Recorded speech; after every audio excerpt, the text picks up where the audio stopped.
David Moody, CEO of National Disability Services, welcome. Thank you, Daniel. I'd love to hear a little bit, David, about you and NDIS itself and the what and the why of the organisation. I started off life as a workers' compensation litigation lawyer working at a leading Melbourne law firm representing injured workers. It really gave me a real-time appreciation of the impact of disability on a person's life and the challenges that people with those sort of acquired injuries often face in actually continuing to be part of their community, part of work, part of life. I was fortunate enough to be appointed the Assistant Director responsible for the Secretariat, and in that capacity, together with my team at Premier and Cabinet in Victoria, coordinated Victoria's contribution to the development of the National Disability Insurance Scheme.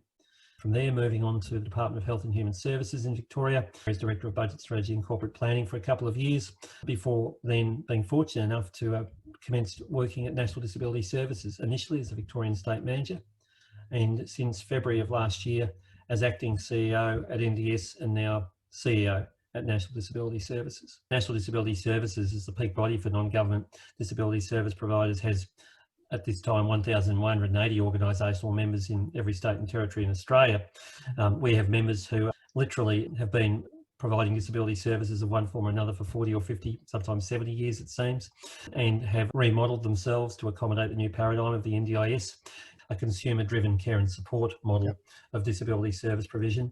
You can probably tell I'm a big supporter of the National Disability Insurance Scheme, and that's in part because it is underpinned by actuarial analysis and a focus on outcomes. I don't think you can talk about a marketised approach to community services, which is fully marketised, when in fact there remains a schedule of prices. That creates all sorts of issues because of the assumptions which underpin those prices. Assumptions around what quality looks like and how it's achieved. The assumption that currently underpins prices for certain supports in the scheme is that there would be one manager for 15 FTE.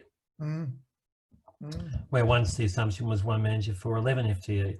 Now the challenge in that space is, of course, that the vast majority, probably 80% of workers in the sector are working part-time. So when you're talking about headcount rather than FTE, you're talking about the potential for one manager to 25 or 30 workers. The assumption is still, as I recall, 95% of the workers' time will be face-to-face time. That we would argue is unrealistic. I mean, in most organisations outside the sector, you would be assuming face-to-face time for virtually any service of something closer to 70 or 80% rather than 95%. What's it doing across the rest of the sector with the more traditional kind of business as the entrants like a higher up come in and mix up the market and the consumer expectations? What does that mean for the traditional players? I don't think higher up itself would take direct credit for this concept, but we are seeing an increased focus on client matching amongst some of the longer term providers. Absolute kudos to them, providers which have remodelled their traditional business models to actually match the client to a worker who, for example, may have the same or similar interests. They may also be a musician and the client wishes to actually learn how to play a musical instrument. What do you see across the sector as organisations are wrestling with the disruption that IT is to their mature business? Well, first of all, it's expensive to remodel. Secondly of all, the remodelling is not funded by the scheme. In order to actually engage with the scheme, you need to be doing that remodelling yourself at your own expense as an organisation. And I give our members and providers around Australia real credit for having undertaken that journey, because it was very, very difficult.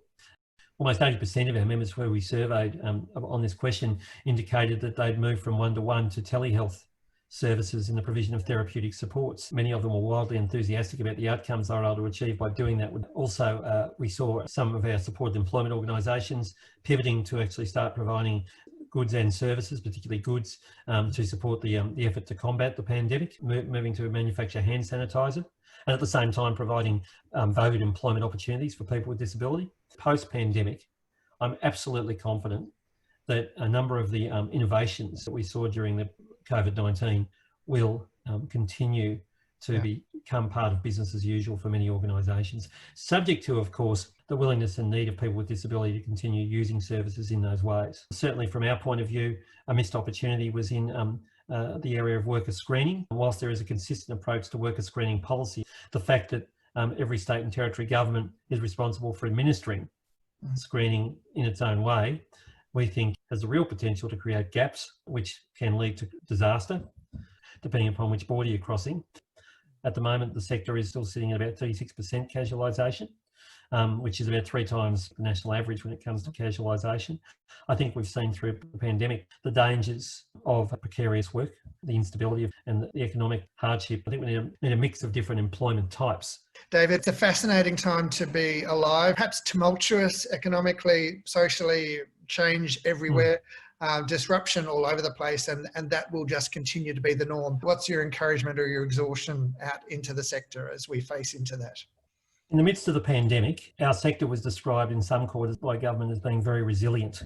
That's a statement with which I would strongly agree. And that resilience comes from a willingness on the part of disability service providers to actually do everything they possibly can that is humanly possible to do to ensure continuity of services, whether it's a pandemic, a bushfire, a flood, or any other natural disaster. David Moody, CEO of NDIS, thank you very much.